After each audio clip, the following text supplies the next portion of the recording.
Selamat siang Bapak Ibu guru hebat. Untuk membangun budaya masa sekolah ya, untuk memberikan sama-sama kita berbagi untuk melakukan diskusi dan terima kasih.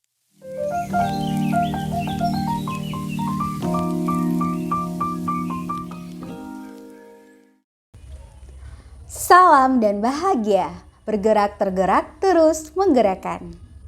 Halo guru-guru hebat, perkenalkan saya Niki Afra, calon guru penggerak angkatan 7 dari SMP Negeri 31 Tapeno Utara, Kabupaten Melawi, Provinsi Kalimantan Barat. Pada kesempatan ini saya akan memaparkan aksi nyata saya pada modul 1.4 tentang budaya positif. Aksi nyata saya di sekolah yaitu membangun budaya positif di sekolah. Hal yang melatar belakangi aksi nyata saya ini adalah karena pembentukan karakter peserta didik membutuhkan waktu, proses yang cukup panjang, serta dukungan dari pemangku kepentingan, dari kepala sekolah, guru, seluruh warga sekolah, komite, maupun orang tua murid. Hal inilah membutuhkan kerjasama yang baik antara pemangku kepentingan, seluruh warga sekolah, guru-guru, serta orang tua murid untuk membantu mewujudkan mimpi-mimpi kita kepada peserta didik kita, yaitu di dalam budaya positif. Untuk membangun budaya positif di sekolah, hal yang paling penting kita harus membangun budaya positif itu harus sesuai dengan kesepakatan peserta didik tersebut. Adapun tujuan aksi nyata saya adalah yang pertama, saya ingin membangun kebiasaan positif bagi peserta didik untuk membentuk karakter mereka, tetapi sesuai dengan apa yang mereka inginkan, sesuai apa yang mereka harapkan, yaitu melalui keyakinan kelas. Kemudian saya ingin mendorong kolaborasi antara kepala sekolah, rekan guru sejawat, peran orang tua untuk membiasakan peserta didik untuk membudayakan budaya positif di sekolah, dan sama-sama kita mendorong peserta didik kita untuk menjadi terbiasa dengan hal-hal positif melalui keyakinan kelas.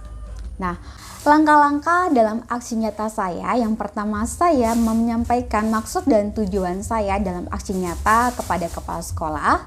Saya mengajak, yang kedua mengajak kepala sekolah dan rekan guru sejawat berdiskusi bersama untuk membahas tentang budaya positif.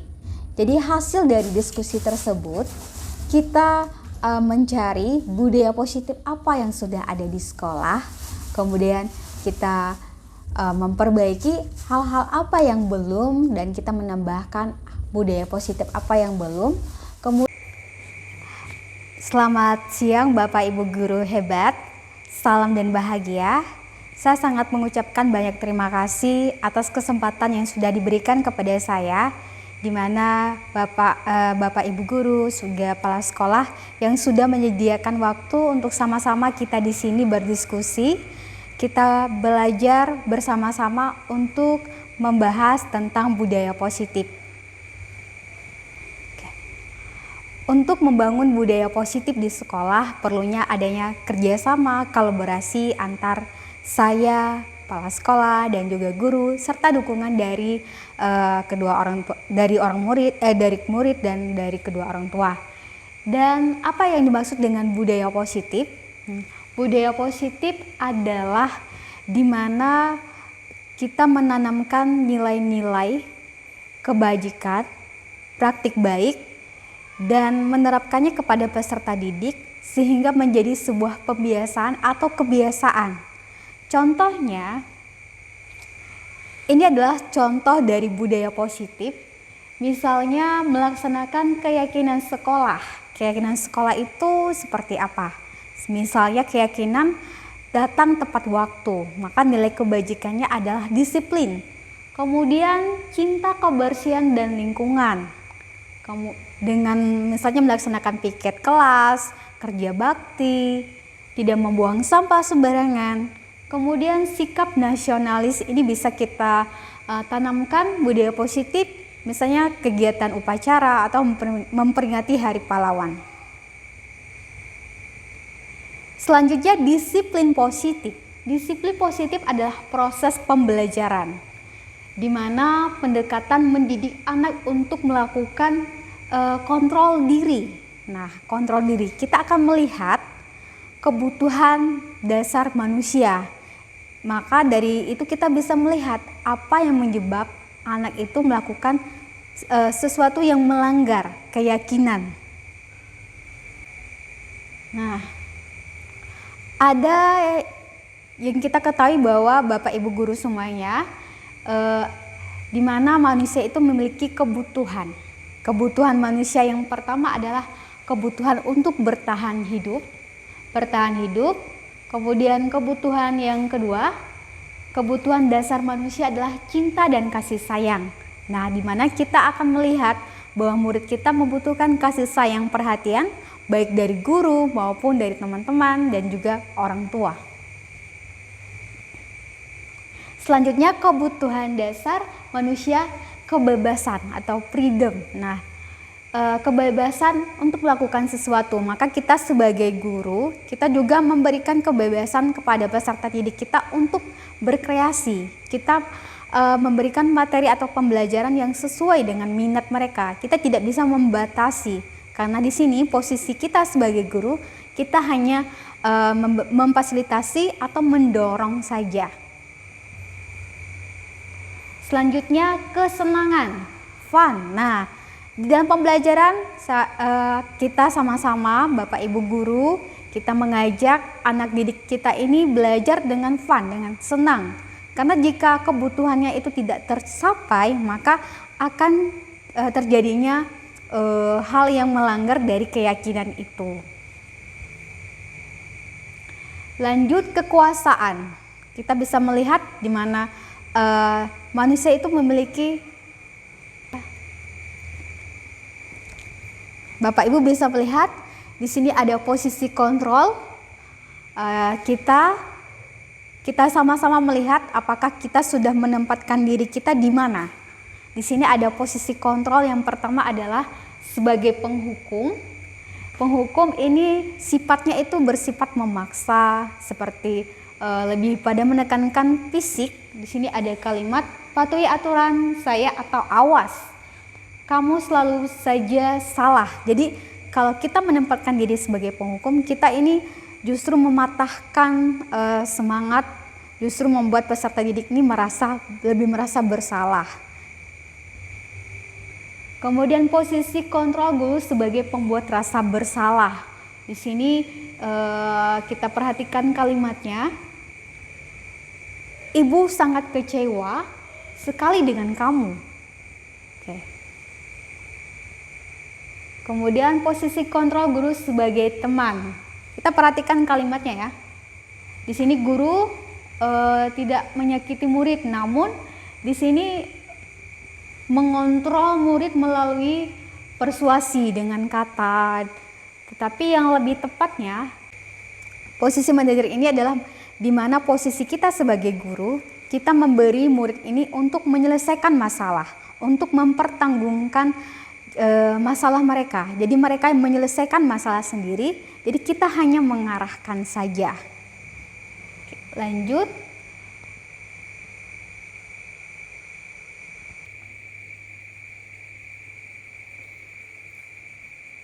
Posisi manajer, posisi kontrol guru sebagai manajer. Di sini guru sebagai mentor, guru sebagai mentor yang mendorong, mentor yang membimbing, memfasilitasi murid. Di mana guru ini bukanlah seorang penghukum, guru bukan seorang yang hanya menyalahkan murid, tetapi di sini posisi sebagai manajer, di mana guru ini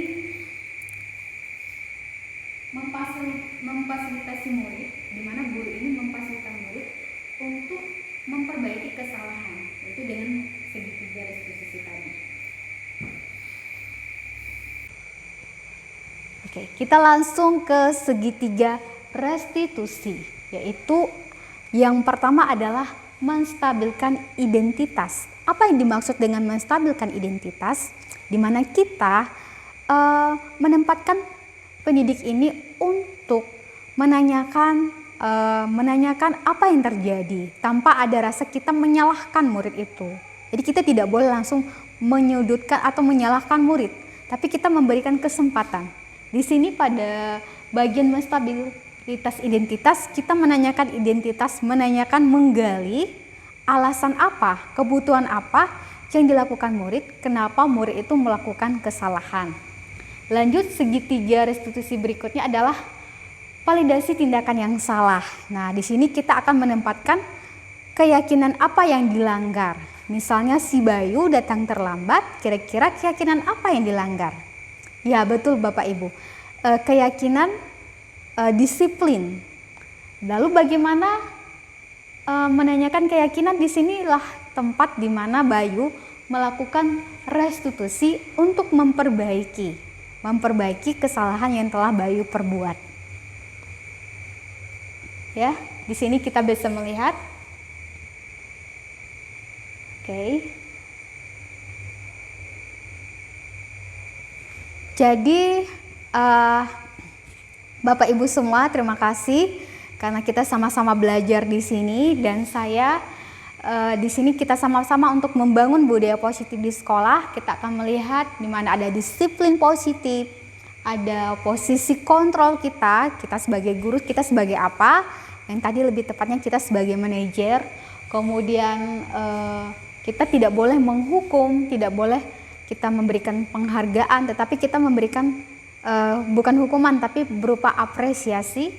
Kemudian keyakinan kelas, kemudian segitiga restitusi. Oke. Sudah.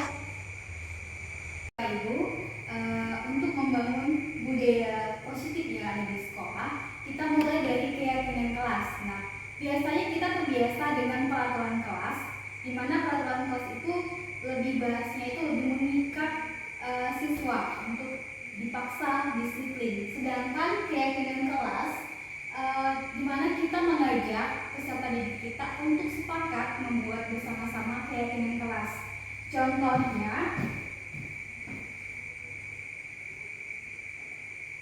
nah, Ibu, Bapak-bapak, Ibu bisa melihat di sini. Ini contoh dari poster keyakinan kelas. Ada hadir tepat waktu. Ini mengandung nilai-nilai kebajikan, yaitu disiplin. Kemudian berdoa, itu mengandung nilai kebajikan. Bapak Ibu, kita sama-sama mempraktekkan membuat keyakinan kelas. Jadi di sini ada sticky note. Oke. Nanti Bapak Ibu silakan menulis keyakinan kelas apa yang Bapak Ibu impikan. Jadi kita di sini berperan sebagai murid. Misalnya Bapak Ibu itu ingin keyakinan kelasnya bermimpi bahwa kelas Bapak Ibu itu kelas yang nyaman. Kemudian kelas yang tidak ribut atau kelas yang religius, peserta didiknya saling menghargai, seperti itu. Saya akan membagikannya. Saya rasa Bapak Ibu guru pernah melakukan yang namanya menghukum, ya. Nah, kita pastinya lebih identik dengan kata menghukum apabila murid-murid kita melakukan kesalahan, misalnya datang terlambat, maka kita hukum misalnya lari keliling lapangan, atau mungkin tidak mengerjakan PR, kita hukum disuruh meringkas catatan. Namun pada dasarnya menghukum itu hanya memberikan efek yang sifatnya itu sementara. Jadi bagaimana solusinya agar peserta didik ini menyadari kesalahannya? Maka langkah apa yang lebih tepat daripada menghukum?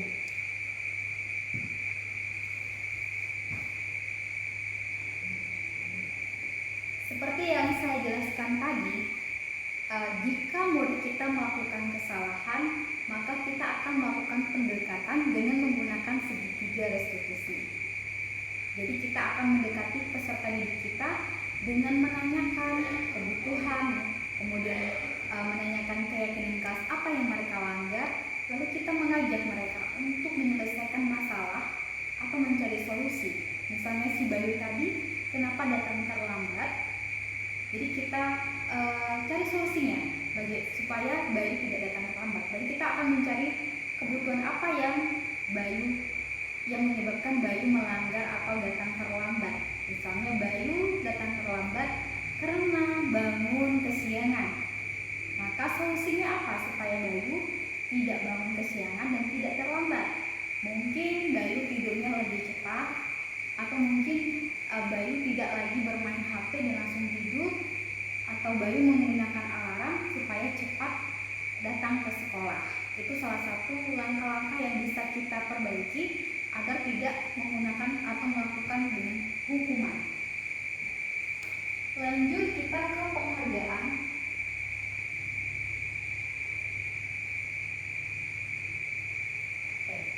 Di sini ada kata memberikan penghargaan kepada peserta didik tidak efektif. Kenapa? Biasanya kan kalau kita lebih sering melakukan misalnya anak didik kita nih berprestasi, kita kasih hadiah, kita kasih hadiah buku atau kita kasih sertifikat. Namun di sini dikatakan bahwa memberikan penghargaan kepada peserta didik sangat tidak efektif karena sifatnya itu sementara. Karena peserta didik itu belajar karena termotivasi hanya untuk hadiah, hanya untuk penghargaan, hanya untuk diakui, tapi tidak dari diri mereka sendiri. Bagaimana kita mengganti penghargaan itu dengan motivasi? Motivasi itu dari luar, bukan timbul dari diri sendiri. Nah, penghargaan ini memberikan motivasi tetapi bukan timbul dari peserta didik itu sendiri. Selanjutnya, motivasi dari luar bukanlah untuk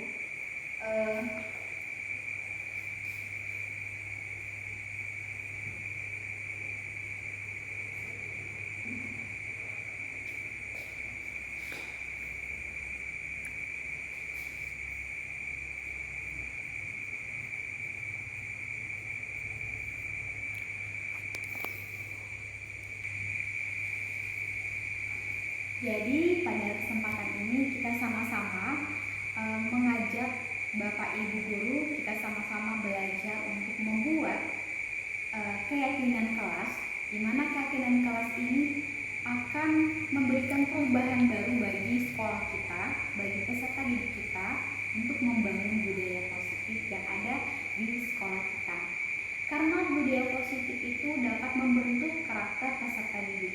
Nah, untuk membentuk karakter yang baik bagi peserta didik merupakan membutuhkan waktu yang panjang, kemudian proses yang cukup lama, dan juga dukungan dari kita, dari kepala sekolah, dari guru-guru semuanya, kemudian dari komite maupun dari orang tua murid. Jadi kita bersama-sama membangun budaya positif yang ada di sekolah, misalnya dengan melakukan keyakinan kelas, atau kita menumbuhkan kembali budaya positif yang ada, kita tingkatkan seperti misalnya budaya positif literasi, kita tingkatkan kembali dengan misalnya kegiatan Madin atau majalah Bibi atau majalah Pojok. Baik Bapak Ibu semuanya, sekian sesi berbagi hari ini. Semoga apa yang saya sampaikan ini kita sama-sama belajar dapat bermanfaat bagi kita semuanya. Saya mengucapkan banyak terima kasih karena kehadiran Bapak Ibu semuanya di sesi berbagi ini. Salam dan bahagia, selamat siang. Kemudian bagaimana caranya kita membangun budaya positif yang ada di sekolah? Kita bersama-sama berkolaborasi untuk mendorong peserta didik untuk sama-sama membiasakan diri untuk membentuk karakter mereka dengan budaya positif di sekolah. Nah, selanjutnya langkah yang berikutnya adalah saya membuat keyakinan kelas di kelas bersama peserta didik. Saya mengajak mereka. Nah, saya awali dengan menjelaskan tentang kesepakatan kelas, perbedaan peraturan kelas, dan perbedaan keyakinan kelas. Dan setelah peserta didik memahami, maka saya mengajak mereka untuk membuat peraturan kelas terlebih dahulu. Maka lahirlah peraturan-peraturan kelas. Setelah itu kita membuat sama-sama mengubah bahasa yang lebih positif agar lahirlah nilai-nilai kebajikan. Nah, salah satu contohnya peserta didik harus datang ke kelas atau ke sekolah tepat waktu. Maka lahirlah nilai kebajikan, yaitu disiplin. Nah, setelah membuat kesepakatan kelas, keyakinan kelas, maka kita setujui bersama-sama. Keyakinan kelas tersebut tidak hanya berlaku untuk peserta didik saja, tetapi juga berlaku untuk guru-guru dan juga saya sebagai guru. Dan setelah membuat keyakinan kelas, kita membuat keyakinan kelas itu dalam bentuk poster. Datang tepat waktu, berpakaian rapi, mentaati aturan sekolah, piket sesuai waktu, dan tidak ribut di kelas atau di dekat kantor.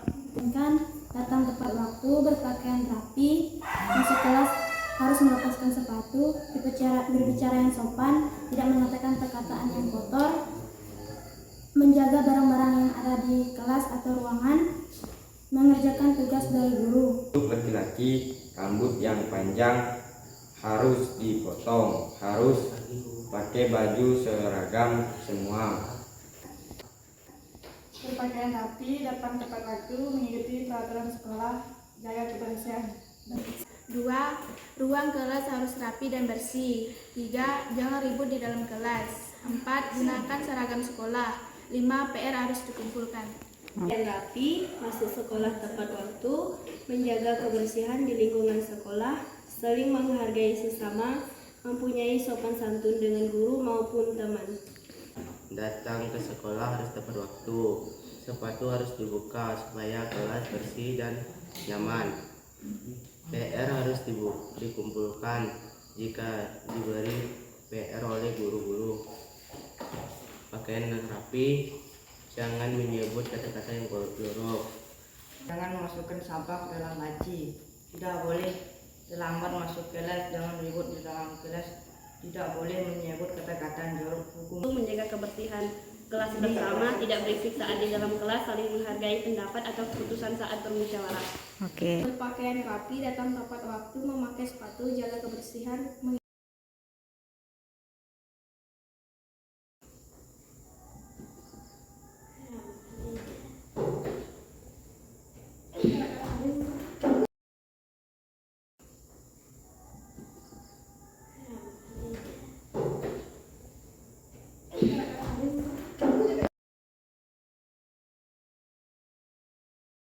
Melepaskan sepatu sebelum masuk.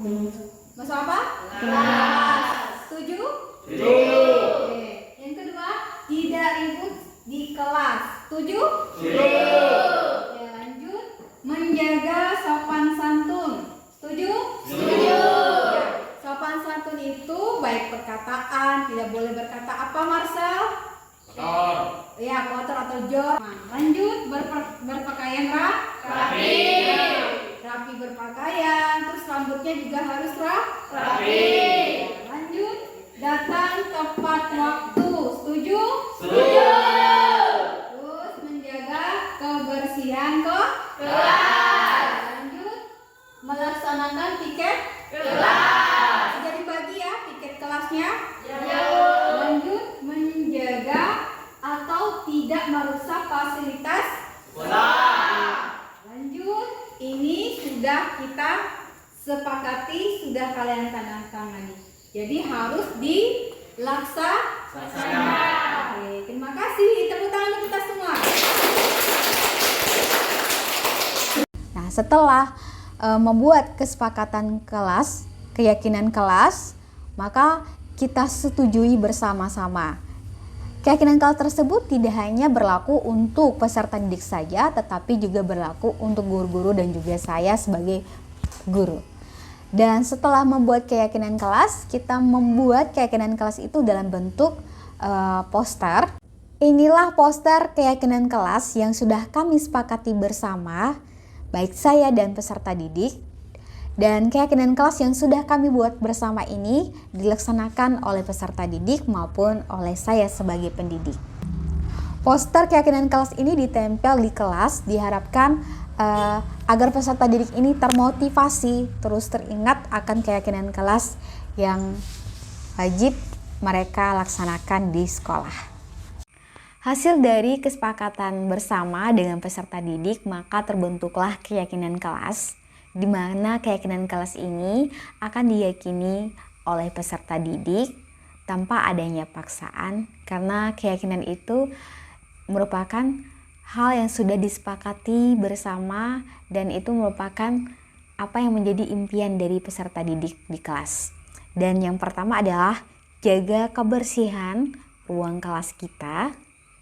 Kemudian keyakinan yang kedua, bersikap dan bertutur kata yang sopan dan santun. Kemudian, mari membantu kapanpun kita bisa. Berbicara dengan guru jika kamu memiliki masalah. Mari lakukan yang terbaik. Bekerja sama. Taruh kembali barang di rak. Berikut video aksi nyata yang sudah tampak, yaitu dari keyakinan kelas menjaga kebersihan lingkungan kelas maupun sekolah, di mana peserta didik sudah memiliki keyakinan dan kebiasaan untuk menjaga kebersihan dan lingkungan sekolah, seperti melaksanakan piket kelas, membersihkan ruang guru, kemudian menyiram tanaman bunga.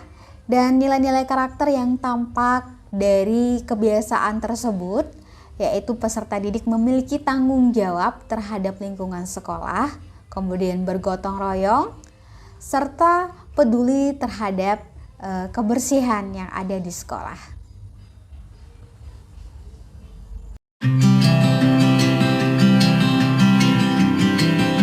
Nama saya Maria Dewi Yumira dari kelas 8. Kami hari ini dan Bu Nike akan membuat kesepakatan kelas. Saya merasa senang karena belajar sesuai harapan kami.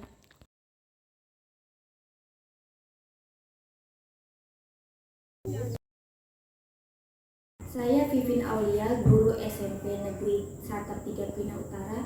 Saya sangat mengapresiasi dengan adanya program guru penggerak yang diikuti oleh Bu Nike Afra, karena menurut saya program ini bisa memberikan pengaruh yang positif bagi kami rekan-rekan guru, karena kami bisa berkolaborasi, juga bisa memotivasi saya untuk ikut juga program guru penggerak tahap berikutnya. Sekian pemaparan saya tentang aksi nyata saya di sekolah, membangun budaya positif di sekolah. Sebelum saya memulai aksi nyata saya, yaitu modul 1.4 membangun budaya positif, terlebih dahulu saya merancang aksi nyata saya dengan judul membangun budaya positif di sekolah. Setelah saya merancang aksi nyata saya, maka tersusunlah tujuan, tolak ukur, kemudian rencana dan dukungan yang akan saya peroleh pada aksi nyata saya. Setelah saya menyusun dan merancang aksi nyata saya, selanjutnya saya menjumpai kepala sekolah untuk meminta izin dan saya memberitahukan maksud dan tujuan dari aksi nyata saya. Saya ingin mengajak guru-guru untuk sama-sama berbagi di dalam sesi berbagi, berdiskusi untuk membahas tentang budaya positif. Setelah saya menyampaikan maksud dan tujuan saya kepada kepala sekolah dan kepala sekolah mendukung aksi nyata saya, kemudian kami berdiskusi bersama dengan kepala sekolah dan rekan guru sejawat. Kita sama-sama membahas tentang budaya positif. Saya mempresentasikan materi yang saya peroleh dari program pendidikan guru penggerak, yaitu dari budaya positif, disiplin positif, kemudian kontrol guru, kemudian posisi guru, kemudian kebutuhan dasar manusia, segitiga restitusi, hukuman dan penghargaan, dan keyakinan kelas. Pada sesi berbagi ini saya mengajak teman-teman guru saya untuk sama-sama saling bertukar pikiran, berpendapat, kemudian sama-sama membuat keyakinan kelas. Kita mencari ide kira-kira bagaimana caranya membangun budaya positif yang ada di sekolah. Setelah melakukan sesi berbagi, kami dengan guru-guru menghasilkan banyak ide, banyak prakasa perubahan yang akan kami lakukan untuk membangun budaya positif, yaitu kami mulai dari keyakinan kelas. Jadi kita sama-sama membuat keyakinan kelas, di mana keyakinan tersebut berdasarkan kesepakatan dari peserta didik. Kemudian kami juga meningkatkan kembali praktik baik yang sudah ada di sekolah, yaitu budaya positif. Salah satunya adalah budaya literasi. Kami meningkatkan budaya literasi ini dengan program yaitu ekstrakurikuler seperti mading atau majalah dinding. Kemudian pojok membaca, di mana setiap kelas ada pojok membaca untuk menarik agar peserta didik ini tertarik membaca. Aksi nyata berikutnya setelah melakukan sesi berbagi dengan kepala sekolah, rekan-rekan guru, di mana kami berdiskusi bersama. Selanjutnya aksi nyata yang saya lakukan adalah membuat keyakinan kelas bersama dengan peserta didik saya di kelas. Langkah awal sebelum membuat kesepakatan dan keyakinan kelas, saya menjelaskan apa yang dimaksud dengan keyakinan kelas, apa perbedaan peraturan kelas dan keyakinan kelas. Setelah memberikan pemahaman dan peserta didik dapat membedakan apa itu keyakinan dan apa itu peraturan, maka saya dan murid-murid kami bersama-sama membuat keyakinan kelas, dan keyakinan kelas kami buat dalam bentuk poster dengan menggunakan aplikasi Canva. Setelah saya melaksanakan aksi nyata saya modul 1.4 yang dimulai dari merancang aksi nyata, kemudian saya berbagi di sesi berbagi dengan kepala sekolah dan rekan taman sejawat. Saya merasa senang, bangga di mana saya dapat berbagi apa yang saya peroleh di program pendidikan calon guru penggerak.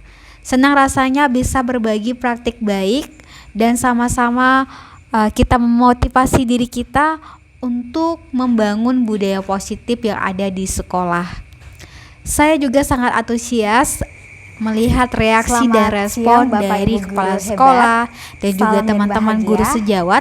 Mereka sangat menerima positif apa yang saya sampaikan, dan mereka juga merasa bahwa mereka merasakan bahwa materi dari modul 1.4 yaitu tentang budaya positif sangat bermanfaat bagi sekolah, bagi guru-guru dan kepala sekolah, bagi kita semua, sehingga kami bisa berkolaborasi bersama untuk membangun budaya positif.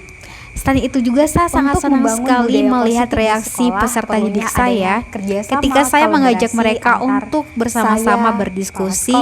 Kita membuat peraturan dari kesepakatan kelas, dan peraturan itu kita ubah menjadi keyakinan kelas, di mana peserta didik menyampaikan kelas impian yang mereka harapkan dan hal-hal apa saja yang mereka yakini. Dan saya sangat senang sekali, ini sangat memotivasi saya untuk terus belajar dan menyampaikan membuat materi atau pembelajaran yang lebih berinovasi, lebih bervariasi, agar benar-benar dapat mewujudkan merdeka belajar. Keyakinan sekolah itu pembelajaran yang saya peroleh dari kegiatan aksi nyata 1.4 yaitu membangun budaya positif, bahwa saya dapat sanggup atau mampu berbagi dalam sesi berbagi, mempresentasikan apa yang sudah saya pelajari, dan saya dapat mengingatkan kembali, merefleksikan kembali apa yang sebelumnya yang sudah saya peroleh dari materi sebelumnya, kemudian saya ingatkan kembali dan saya dapat berbagi pengalaman saya kepada guru-guru dan juga kepala sekolah. Kemudian pembelajaran aksi nyata ini juga memberikan saya pembelajaran, melatih saya untuk berbicara di depan, melatih saya untuk mempresentasikan, melatih saya untuk melakukan hal-hal positif, terutama dalam berkolaborasi dengan kepala sekolah, dengan rekan guru, dan dengan peserta didik. Selain itu, pembelajaran yang berikutnya yang saya peroleh dari kegiatan aksi nyata ini, saya semakin dekat dengan peserta didik. Saya mengetahui apa yang mereka harapkan, apa yang mereka impikan, dan apa yang mereka yakini. Dan kesimpulannya adalah bahwa peraturan itu sifatnya mengikat. Peraturan itu sifatnya mengikat, sedangkan keyakinan itu muncul dari diri sendiri peserta didik yang dapat mereka yakini dan sifatnya akan lama dan akan lama-lama membentuk karakter mereka. Dan juga orang tua. Dalam kegiatan aksi nyata saya modul 1.4, saya menyadari masih banyak sekali kekurangan, terutama apa yang sudah saya rencanakan itu sejauh ini sudah berjalan dengan baik, tetapi masih ada kekurangannya, terutama dalam sesi berbagi. Dalam sesi berbagi ada tantangan tersendiri, yaitu dalam menentukan waktu, jadwal, atau waktu yang sama untuk dapat menyempatkan diri bagi guru-guru yang lain karena sama-sama sibuk dengan jadwal masing-masing. Dan ini adalah merupakan tantangan, namun proses kegiatan sesi berbagi pada aksi nyata dapat berjalan dengan baik walaupun kurang maksimal pada saat membuat dokumentasi, sehingga tidak mencapai 1 jam atau 60 menit dalam pengambilan dokumentasi tersebut.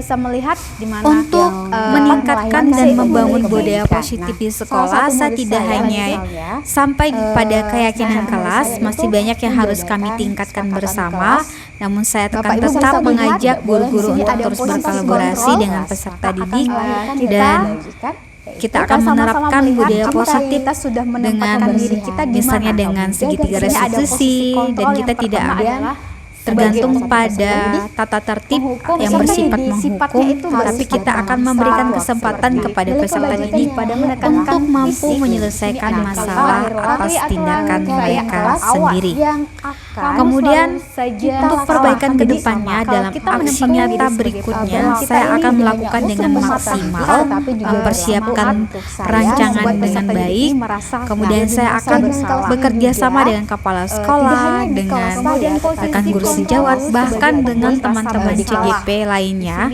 Saya akan saling berbagi, menanyakan apa hal yang kurang, dan ini akan menjadikan perbaikan saya untuk aksi nyata berikutnya. Kemudian posisi kontrol guru sebagai teman. Kita perhatikan kalimatnya ya. Di sini guru tidak menyakiti murid, namun di sini mengontrol murid melalui persuasi dengan kata. Tetapi yang lebih tepatnya, kalau pemantau ini dia lebih kepada lanjut posisi kontrol guru sebagai manajer. Nah, ini yang